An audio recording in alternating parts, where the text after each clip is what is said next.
Hi, I'm Creeply, and you're watching the old ass retro. You can't say ass on YouTube. What? I can't say ass on YouTube? Since when? I don't know. Well, what am I supposed to say? Try saying donkey, I guess. Okay. Hi, I'm Creeply, and you're watching the old donkey retro gamer.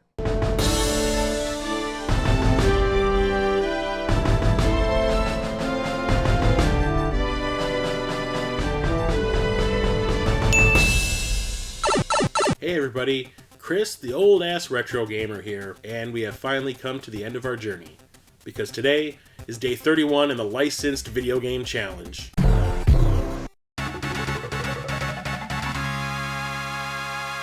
I've actually talked about some of the games I would consider my favorites over the course of this series already, but I don't want to double dip. That was one of the rules I established. I never wanted to talk about the same game twice. I may have talked about some of these games in previous videos, but for this series, I never wanted to repeat myself ever. When it came to me picking what I would consider to be my favorite licensed game of all time, it took quite a while. I had to shift things around in the lineup, moved games around that I wanted to talk about for other topics. One that I did have listed as my favorite of all time ended up getting moved somewhere else, so I could talk about this game that I'm about to talk about right now. Star Wars Jedi Fallen Order. So I'm going to be completely honest, this was a game that I was not really interested in owning or playing at all. I saw a couple of videos of it, a couple of pictures in some magazines, because I was up until about a year ago getting Game Informer magazine. Nothing I was seeing for it really stood out as something that was like, oh my god, must own this game day one. The day it was released wasn't even on my radar. I was at work. Normally on my lunch break I'm watching YouTube videos while I eat my lunch. I had gone over to Twitch and saw that Joel from Media Glitch was streaming this game. He had bought it day one and was going to stream it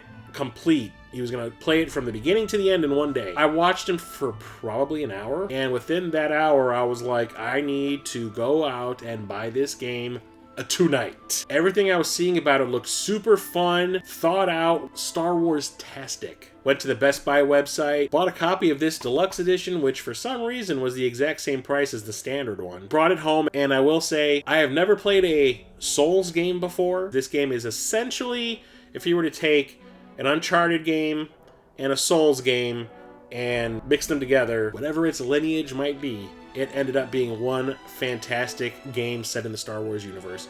Whole new set of characters aside from Vader popping up now and then. You play as Cal Kestis, who was a Padawan during the Purge that happened at the end of episode 3, goes into hiding. And he has completely forgotten his Jedi abilities by the time the game starts. He went into hiding when he was a kid, and he is now a young adult. He ends up getting involved with some rebels, and ends up having to relearn his Jedi abilities in order to help them out.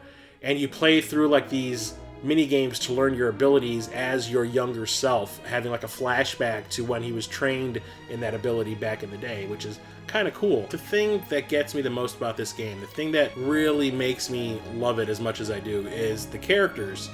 I really gave a shit about them. The writing is kind of fantastic. The writing is like on par with something like Horizon Zero Dawn or The Last of Us Part 2. Maybe just slightly under those games, but I mean, you really get to like Cal and the crew that has accepted him. I also have to give credit to the actors that are playing them. Cameron Monaghan plays Cal. You also have Daniel Roebuck, Deborah Wilson, D. Bradley Baker playing the clone troopers again. Forrest Whitaker reprises his role as Saw Gerrera from Rogue One. Liam McIntyre from Spartacus. You even have Travis Willingham from Critical Role. Because of the way they play them and the way the characters are written, I just wanted to see where the story was going. I just wanted to plow through this as fast as I could and just see everything that it had to offer. The environments are absolutely fantastic. You get to go to Darth Maul's homeworld, Dathomir, which is pretty awesome. A lot of stuff carries over from the cartoons, like the Clone Wars and all that. In a time when Star Wars was starting to lose its luster to me, this game comes along and kind of reignited my passion for it. The gameplay is the other thing. Like I said, I've never really played a Souls game before, and this game is very reminiscent of it. And when it comes to the combat and just the way the game works,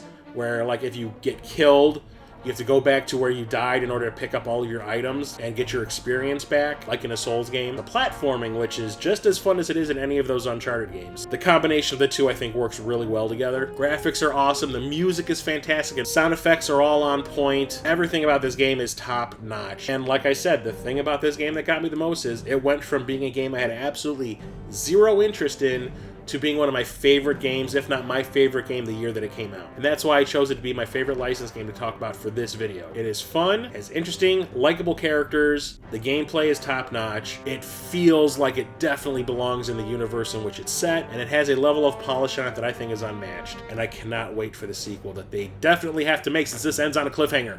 And that is it! Day 31 of the licensed video game challenge done. We've come a long way. A video a day, something I've never attempted before, but I thought it was something that was completely overdue since I've been completely neglecting edited content for at least a year and a half. We'll see what happens after this, if I continue doing edited content regularly or if I just completely become a hermit and do nothing but live streams all over again like I was before this. I have had a blast making these videos. I hope it shows in the end result, because the reason I wanted to do this, on top of having more content for my channel, is to get conversations going. What would your favorite licensed game of all time be? I want to know. So let's either see a response video or multiple response videos. There are 31 videos in this series. Maybe make 1 or 2 or 3 or 5 videos based on topics that you've seen that you enjoy or want to talk about. Maybe make one based on all 31. I'll leave it up to you. Like in The Matrix, it's all about choice. And if that's not something you're into, tell me what your favorite licensed game is in the comment section below. I definitely want to hear from you. So we've gone on this journey together. I hope you've enjoyed it. I thank you for watching. And until next time, I am Chris, the old ass retro gamer, signing off.